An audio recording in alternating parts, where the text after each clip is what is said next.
A reading from the book of Judges, chapter 21. Now the Israelites had sworn at Mizpah, "No one of us shall give his daughter in marriage to Benjamin." And the people came to Bethel and sat there until evening before God. And they lifted up their voices and wept bitterly. They said, "O Lord, the God of Israel, why has it come to pass that today there should be one tribe lacking in Israel?" On the next day the people got up early and built an altar there and offered burnt offerings and sacrifices of well-being.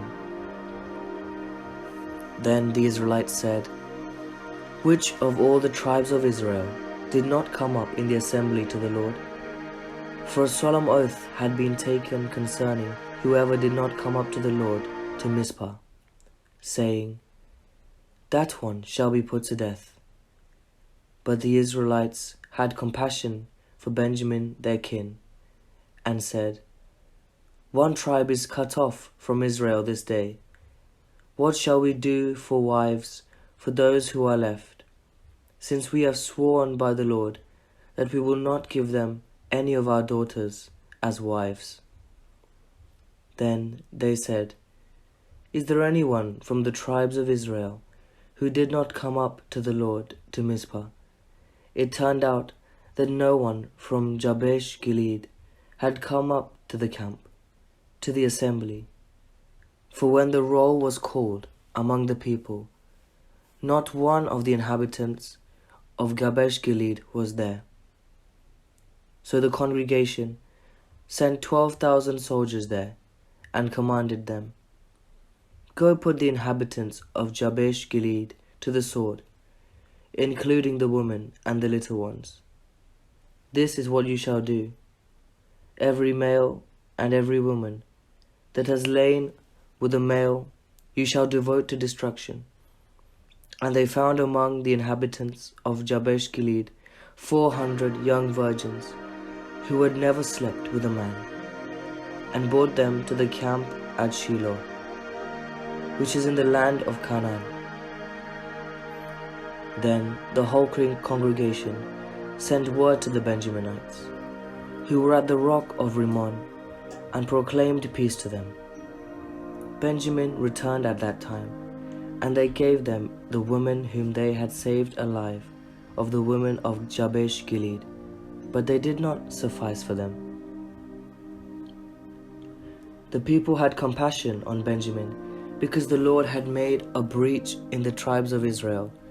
So the elders of the congregation said, "What shall we do for wives for those who are left, since there are no women left in Benjamin?" And they said, "There must be heirs for the survivors of Benjamin, in order that a tribe may not be blotted out from Israel. Yet we cannot give any of our daughters to them as wives." For the Israelites had sworn, "Cursed be anyone who gives a wife to Benjamin." So they said, "Look, the yearly festival of the Lord is taking place at Shiloh, which is north of Bethel, on the east of the highway that goes up from Bethel to Shechem, and the south of Lebonah." And they instructed the Benjaminites, saying, "Go and lie in wait in the vineyards, and watch, when the young women of Shiloh came out to dance in the dances. Then come out of the vineyards, and each of you carry off a wife for himself from the young women of Shiloh, and go to the land of Benjamin. Then if their fathers or their brothers come to complain to us, we will say to them, 'Be generous, and allow us to have them, because we did not capture in battle a wife for each man, but neither did you incur guilt by giving your daughters to them.'" The Benjaminites did so. They took wives for each of them from the dancers whom they abducted. Then they went and returned to their territory and rebuilt the towns and lived in them. So the Israelites departed from there at that time by the tribes and families, and they went out from from there to their own territories. In those days there was no king in Israel. All the people did what was right in their own eyes.